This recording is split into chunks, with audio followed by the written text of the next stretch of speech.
দোকানের মতো perfect chicken fry বানিয়ে ফেলুন ঘরে বসেই। এখন আর চিকেন ফ্রাই খেতে রেস্টুরেন্টে যেতে হবে না। খুব সহজেই ঘরে বসে বানিয়ে ফেলতে পারবেন চিকেন ফ্রাই। হ্যালো এভরিওয়ান, আসসালামু আলাইকুম। রেসিপি বাই মুমতাজ মামের পক্ষ থেকে আপনাদের সবাইকে স্বাগত জানাচ্ছি। আজকে আপনাদেরকে চিকেন ফ্রাই তৈরি করে দেখাবো।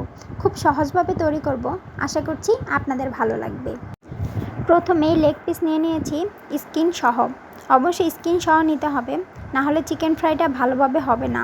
ও ভালোভাবে চিড়ে নিয়েছি, দেখতেই পাচ্ছেন কিভাবে চিকেনটাকে চিড়ে নিয়েছি। এ পর্যায়ে দিয়ে দিচ্ছি একটি ডিম।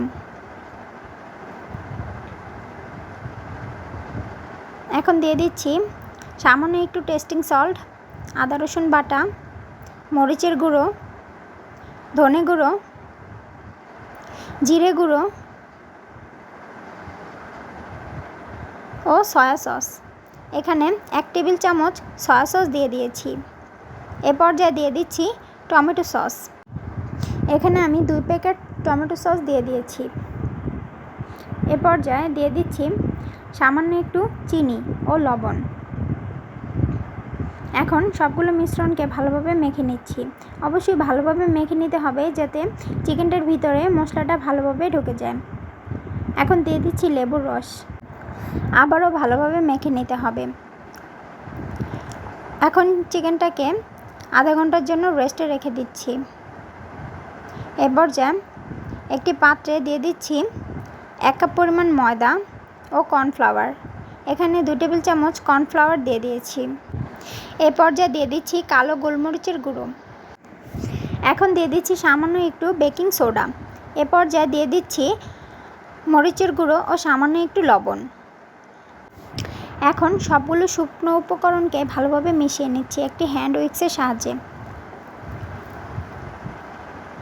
এ পর্যায়ে ম্যারিনেশন করা একটি চিকেনকে শুকনো উপকরণের মধ্যে দিয়ে দিচ্ছি ও কোট করে নিচ্ছি। দেখতেই পাচ্ছেন আমি কিভাবে কোট করে নিচ্ছি। অবশ্যই ভালোভাবে হাত দিয়ে চেপে চেপে কোট করে নিতে হবে। আপনারাও এভাবে ভালোভাবে কোট করে নেবেন। অন্য একটি পাত্রে পানি নিয়ে নিয়েছি। এখন কোট করা চিকেনটাকে দিয়ে দিচ্ছি পানির মধ্যে। পানির মধ্যে চুবিয়ে আবারও শুকনো উপকরণের মধ্যে দিয়ে দিতে হবে। দিয়ে এখন আবারও হাত দিয়ে চেপে চেপে চিকেনটাকে ভালোভাবে কোট করে নিতে হবে ও সাইডে লেগে থাকা শুকনো ময়দাটাকে ঝেড়ে ফেলে দিতে হবে। এভাবেই সবগুলো তৈরি করে নিব। আপনাদের সুবিধার্থে আরও একটি তৈরি করে দেখিয়ে দিচ্ছি কিভাবে আমি তৈরি করেছি। অপর প্রান্তে একটি কড়াইতে পর্যাপ্ত পরিমাণ তেল দিয়ে গরম করে নিয়েছি। এখন দিয়ে দিচ্ছি চিকেনটাকে। অবশ্যই ডিপ ফ্রাই করতে হবে। এক এক করে সবগুলো চিকেনকে আমি দিয়ে দিচ্ছি। লো মিডিয়াম হিটে ফ্রাই করতে হবে, তা না হলে চিকেনটার ভিতরে কাঁচা থেকে যাবে।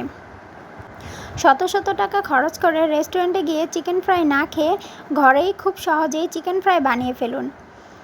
অথবা বাসায় কোনো মেহমান আসলে খুব সহজেই চিকেন ফ্রাই কিন্তু বানিয়ে ফেলতে পারবেন। আশা করছি আজকের এই ভিডিওটা আপনাদের একটু হলেও কাজে আসবে। আর যদি ভালো লেগে থাকে অবশ্যই চ্যানেলটাকে সাবস্ক্রাইব করে দিবেন ও আমার ফেসবুক পেজটাকে ফলো দিয়ে পাশেই থাকবেন। লাইক, কমেন্ট ও শেয়ার করে দিবেন। দেখতেই পাচ্ছেন এক পাশ হয়ে গেছে, এখন আর এক পাশ উল্টে দিচ্ছি। এইভাবে ওপিট ওপিট ভেজে তুলে নিব। দেখতেই পাচ্ছেন কত পারফেক্টলি চিকেন ফ্রাইটা তৈরি হয়ে গিয়েছে, কতটা লোভনীয় হয়েছে। ঠিক এই রকম ক্রিসপি চিকেন ফ্রাই বানিয়ে সকলকে চমকে দিন। কেউ বুঝতেই পারবে না যে আপনি ঘরে বানিয়েছেন। ঠিক দোকানের মতো স্বাদ ও গন্ধে অতুলনীয়, মুচমুচে ও সুস্বাদু চিকেন ফ্রাই ছোট থেকে বড় সকলেই পছন্দ করবে। নান, রুটি অথবা পরোটার সাথে পরিবেশন করতে পারবেন। আমি এখানে পরোটার সাথে পরিবেশন করেছি। ধন্যবাদ সবাইকে।